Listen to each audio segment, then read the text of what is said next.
سلام كبرات عزبتي RBL TV Entertainment كم يالكم نلوم بقر حنتي وناويت زبلنايا ناي فيسبوك كمو دما ناي انستغرام حبريتا وصيلو كساب علت 26 ورح 5 ناي زو ورح زي كساب صباح مالتيو قلطفنا رياكشن كنغبر علينا نسو دما انتايو فيسبوك اتناتنا داتا ناب ناي كي اي تريننج كغبر دليلو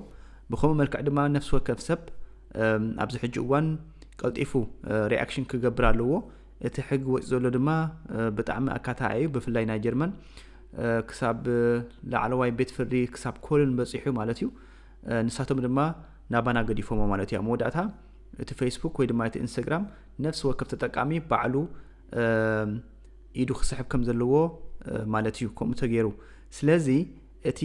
ናይ ፌስቡክ ድማ ወይ ድማ ናይ ኢንስታግራም አምጥዎ ዘሎ ሕግ እንታይ እዩ ናይ ኪአይ ናትና ዳታ ማለት እዩ ናትና ንጻሓፈሉ ኩሉ ስእልታት ናብ ናይ ኪአይ ትሬኒንግ እትወደልሎ ማለት እዩ ስለዚ እቲ ወጽ ዘሎ መጀመርታ ከመበልኩሜ ብድሕሪኡ ሓደ በሓደ ናይ ዋትስአፕ ናይ ኢንስታግራም ናይ ፌስቡክ ከሪእኩሜ ማለት እዩ እቲ ወጽ ዘሎ ዜና ግን እንታይ ዝብል ሜታ ካብ መድረኻቱ ዝመጽእ ዳታ ተጠቀምቲ ናይ ገዛ ርእሱ ኤአይ ከሰልጥን ይደልሎ ተጠቀምቲ መልሲ ክቃለሱ ይኽእሉ እዮም ግን ነዊሕ እዋን ኣይኮነን ካብ 27 ግንቦት ጀሚሩ ሜታ ኣብ ኢንስታግራም ፌስቡክን ዝርከብ ህዝባዊ ትሕዝቶ ተጠቀምቱ ተጠቂሙ ነቲ አርቲፊሻል ኢንተሊጀንስ ሜታ ኤአይ ከሰልጥን መደብ ኣለዎ እቶም ዝጥቀሙ ሰባት ምክንያት ከይሃቡ ነዚ ክቃወሙ ይኽእሉ ማእከል መኽሪ ተጠቀምቲ ኖርድሃይን ቬስትፋለን ነዚ ይሕብር ኣብ ክልቲኡ ፌስቡክን ኢንስታግራምን ብመንገዲ ኦንላይን ፎርም ክትቃወም ትኽእል ኢኻ ጸኒሐ ከሪእኩሜ ከመይ ጌርኩም ክትቃወሙ ትኽእሉ ማለት እዩ እንተኾነ ግን ምስ ኣተኻ ጥራይ ኣባላት ነቲ ዝምልከቶ ኣገልግሎት ዝረኽበሉ ኢሜል ኣድራሻ መሃብ ግዴታ እዩ ምክንያት ናይቲ ተቃውሞ ኣይደልን እዩ እቲ ተቃውሞ ዕውት እንተኾይኑ ተጠቀምቲ ናይ ምርግጋጽ ኢሜል ክረኽቡ እዮም ብዓይነ ሓለዋ ተጠቀምቲ ተግባራት ሜታ ንሕጊ ሓለዋ መረዳእታ ኤውሮጳ ዝጥሕስ እዩ ስለዚ ማእከል ምኽሪ ተጠቀምቲ ኖርድሃይን ቬስትፋለን ንሜታ ኣጠንቂቑሎ ብሓጺሩሲ ውሕስነት ናይ ተጠቀምቲ ስለዘይ ዘይዕድም ውሕስ ዘይኮነ ዞም ናይ ኖርድሃይን ቬስትፋለን ናይ ጀርመን ማለት እዩ ማእከል ኣማኻሪ ነጽጎሞ ወይ ድማ ንህዝቢ ኣጠንቂቖም ኣለዉ እቲ ኩባንያ ኣመደባቱ ስለዝጸንዐ ማለት ፌስቡክ ኢንስታግራም ትትካል ስለዝጸንዐ ብትናቱ መርገጽ ማለት እዩ ኣብ መወዳእታ ንመንገዲፎሞ ተጠቀምቲ ናብ ላዕለዋይ ዞባዊ ቤት ፍርዲ ኮልን ትእዛዝ ኣቕሪቦም ኣለዉ ይኹን እምበር እቲ ቤት ፍርዲ ነቲ ህጹጽ መመልከቲ ነጽይዎ ኣሎ እዚ ማለት ካብ ዕለት 27 ግንቦት ጀሚሩ እቲ ኩባንያ ካብ ተጠቀምቲ ፌስቡክን ኢንስታግራምን ዝመጽእ ትሕሶ ተጠቂሙ ንኤአይ ክሰልጠን ክፈቀደሉ እዩ ስለዚ ዝኾነ ሪአክሽን ተዘጌርካ ናትካ ስእሊ ናትካ ዳታ ብምሉኡ ናይ ማለት ትሬኒንግ ናይ ኬአይ ክገብርዎ ማለት እዩ ስለዚ ቀልጢፍና ኢድና ክንስሕብ ክንክል ኣለና ኸሪእኩም የጸኒሐ ይኹን እምበር እቲ ቤት ፍርዲ ነቲ ህጹጽ መመልከቲ ነጽይዎ እዚ ማለት ካብ 27 ግንቦት ጀሚሩ እቲ ኩባንያ ካብ ተጠቀምቲ ፌስቡክን ኢንስታግራምን ዝመጽእ ትሕዝቶ ተጠቂሙ ንኤአይ ክሰልጠን ክፈቀደሉ እዩ ተቃውሞ እንተዘይሃልዩ ማለት እዩ ስለዚ ንሕዘይ ተቃውሞ እንተዘይጌርካ ናትካ ዳታ ናቦም ሸጥካ ያለኻ ማለት እዩ እቲ ትካል ሓለዋ ተጠቀምቲ ነቲ ውሳነ ብትሪ ይነቕፎን ሩኢ ስክፍታት ሓለዋ መረዳእታ የርኢ ኣብ ክንዲ ቀሊል ተቃውሞ ካብ ተጠቀምቲ ጉሉጽ ፈቃዲ ሓተት ኮሚሽነር ሓለዋ መረዳእታ ሃምቡርግ እውን አንጻር ተግባራት ሜታ ተወሳኺ ስጉምታት ይምርምር ኣሎ ይኹን እምበር ዝኾነ ሰብ ክቃወም ዝደሊ ዝኾነ ክቃወም ከም ዘለዎ ተጠቀምቲ ይመኽሩ ተጠቀምቲ ክሳብ 26 ግንቦት ንኣጠቓቕማ ዳታኦም ክቃወሙ ይኽእሉ ብድሕሪኡ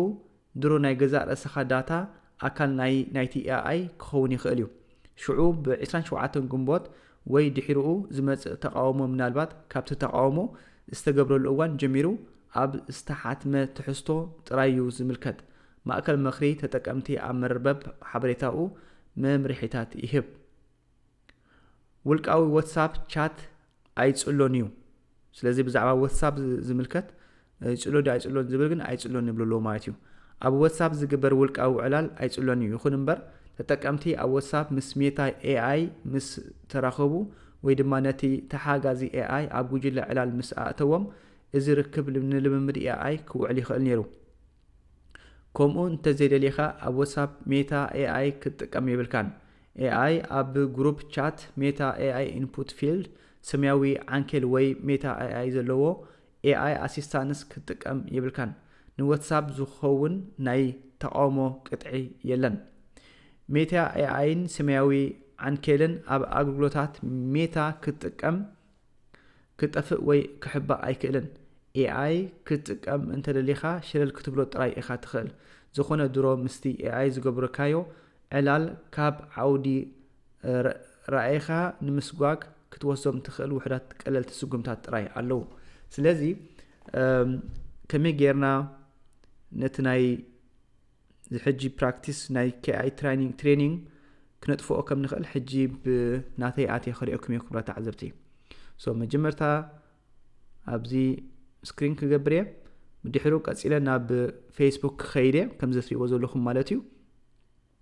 ብልክዕ ኣብ ፌስቡክ ምስ ኣተኹ ከምዚ ትሪእዎ ዘለኹም ክቡራት ተዓዘብቲ ኖርማል ኣብቲ ናተይ ፌስቡክ ከኣትየ ሽዑ ኣብ የማናይ ቦታ ናተይ ሎጎላ ልክዕ ክሊክ ምስ ገበርክዋ ታሕቲ ወረድ ከምዚ ኢለ ማለት እዩ። ታሕቲ ወረድ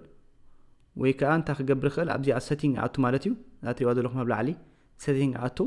ብድሕሩ ታሕቲ ወረድ ማለት እዩ። ከምዚ ኢልና ወሪድና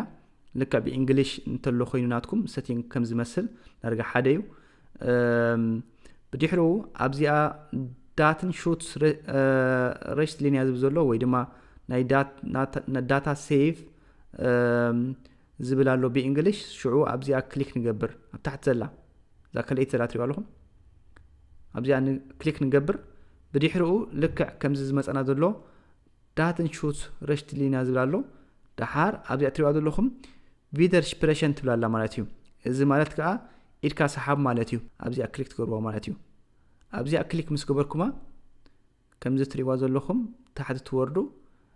ናትኩም ኢሜይል ትህብዎ ናትኩም ኢሜይል ክትህብዎ ኣለኩም። ኣነ ናተይ ኢሜይል ክህብዎ ክኽእል ኣለኒ ልክዕ ከምቲ ናይ ፌስቡክ ዝሃብኩም ማለት እዩ። ብድሕሩ ልክዕ ከምዚኣ ጌርኩም ዝሃብኩማ እንታይ ትብልዋ ሳብሚት ትብልዋ ማለት እዩ።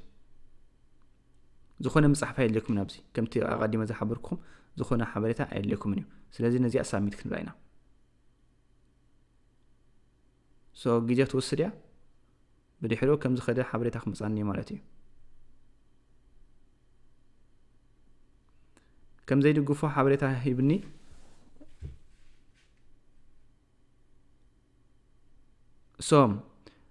ከም ዘይድግፎ ልክዕ ኣነ ንሓቢረ ኣለኹ ከምዚ ልክዕ ትሪእዎ ዘለኹም ድማ this means your request will be applied going forward for developing and involving AI at Meta will send you an email with details ብንሎ ካብ ፌስቡክ ዝኾነ ናተይ ዳታ ኢደይ ኣብቲ ናቶም ፕራክቲስ ከይገብርዎ ኢደይ ስሒበ ኣለኹ። ኦኬ ክብሎም እየ። ብራቮ ኦኬ ወፂእ ኣለኹ ካብ ናይ ፌስቡክ ሕጂ ብድሕሪኡ ናብ ኢንስታግራም ክንኣቲና ማለት እዩ። ኢንስታግራም ከዓ ልክዕ ኣብዚኣ ክንኣቲና ኣብዚ ናተይ ኣትየ ኣለኹ ሽዑ ኣብ የማናይ ቦታ 4 ነጥብ ኣለዋ ማለት እዩ። ድሓር ተኺለን ታሕቲ ክወርድ እየ ከም ንሪኦ ዘለና ታሕቲ ክወርድ እየ ክሳብ ታሕቲ ንወርድ ከምዚ ኢልና ምሾ ብድሕሪኡ ልዕሊ ዋትሳፕ ዘላ ኢንፎ ትብላላ ኢንፎርሜሽን ማለት እዩ። ኣብዛ ኢንፎርሜሽን ዘላ ኣብኣ ክሊክ ትገብር። ድሓር ዳተን ሹት ታኸልአይቲ ዘላ ዳተን ሹት ትብላላ ኣብኣ ክሊክ ንገብር ማለት እዩ። ብልክዑ ሕጂ እውን ከምታ ኣንተቦ ዝገበርናያ ቪደር ስፕሬሽን ንብላ ኣብኣ ክሊክ ንገብራ። ልክዕ ከምቲ ልሙድ ኢሜይል ነቲ ተመዝጊቡሎ እቲ ኢሜይል ድማ ልክዕ ኣብ ዝኾነ መፅሓፍ ኣድልየናን እዩ ልክዕ ከምሳይ ኮይኑሎ ማለት እዩ። ኣነ ዝኾነ ናተይ ስእሊ ይኹን ወላ ዝኾነ ነገር ኣብ ናትኩም ተጠቃሚ ክኸውን ኣይደልን እየ ትብላለኻ ማለት እዩ። ልክዕ ከምዚ ማለት እዩ ትሪኦ ኣለኹም ዝኾነ ናተይ ባይትረገ ስእሊ ማለት እዩ። ዝኾነ ስእሊ ዝኾነ ፖስት ብሎ ወይ ኮመንታር ንፕራክቲስ ንኤአይ ናይ ፌስቡክ ሜታ ክጥቀሙሉ ከም ዘይክእሉ ይሕብሮም ኣለኹ ማለት እዩ። ብድሕሪኡ ዝኾነ ፅሕፈት ኣድልየንን እዩ ሰንድ ብላ። سو جيزك توصل يا قرب قد أمنا فيسبوك جيزة وسيلة تانية سو زيامون لك أنت يبلون لو wir erkennen deine Anspruch an. Das bedeutet, dass dein Eintrag zukünftig in Bezug auf die Entwicklung und die Verbesserung von KI bei Meta okay لك كم زي لين نجري ماله اوكي بلا مالتي سو كاب فيسبوكن كاب انستغرامن إلي كم صاحبكو حبيري مالو مالتي سو بلكعيو بدي يحرقونا بيك خيدة ناب واتساب نا واتساب كم تزبلنا زخونا ملكتات يبولون يلنا نيريو جن انت خنقبر نخل تريوا لكم زي بزي ما نايزلا ناي AI تمثل أبا أكلي كنجبر زخونا ملكت كم زي بقوله حبيرنا يو مالت زخونا داتا ناتنا خو زخم زي يقولوا بجكاتا أبزت صحافه إذن تدير اليوم ما كنت تقدر تدخلوا إذا ملكت زي عند حد دير اليوم إذا ملكت زي أنا ناي ميتا AI مالتيو تدير اليوم ما تقدر تدخلوا بزيات صحفه مالتيو تاي نبل نخل نورمال كم زي أنا جبر لك حتى تقدر هذا اللي خو تقدر مالتيو شو عندي حلو ريست تبلا شعوب ماينس تبلا all كنبلا إز بفيل ناي برنامج مقبار مالتيو دان ماينس نبلا AI كم زي اس نبلا مالتيو بدي يحرقوا كسد اللمية اتناتي بملؤوا مسؤول من الصحافة دليت كم زبل كون يحبرون لمالتيو so حجي كسد اللمية انتايبرون لو all AIs are already in the default state and doesn't contain any conversation history. So already حجي زخونا history كلهم ذيك الحبرن لماتي. سلازي أقدر كوينو اسمع عن كبرى تعذبتي نلومي حسر زبالة نزي مثل سلازي زي أرس زي كسب صباح التي إسران شو دشانيو كسر حزخل التي إسران شو عتن تأتيوجن زخونا نجر أبيدم آتي خالة خمارات سلازي قالت إحنا قبلومي جميرنا ذا فيديو زي أبليت خسرقها تخلله قالت إحنا جن أبلاي خنقبر لنا تي بحالس خنقبر خنقلنا تزكينو على إسران شو عتن كربع كوي إنه تحقي كأكليو نحرق أخوي الدماء تعزيز كيما لخامرتي كرة عزبتي سلازي انت أنا خنبل نخل زومنا يكون بيت فرد انت أيام ميلوم زخونا سب مالت تكوباني أنا فيسبوك إنستغرام تحلف مايتيو سوكربرغ انت أيام ميلو تي نبتتك أمتي قديفوه تتكامي بعلى خوصنا له سلازي كلاتنا هتنقلنا كرة عزبتي قلتفنا كنوصنا لنا سلازنا اليوم بدأ نزي مثل كساب بخلا من الرحب السلام وسناي تشاو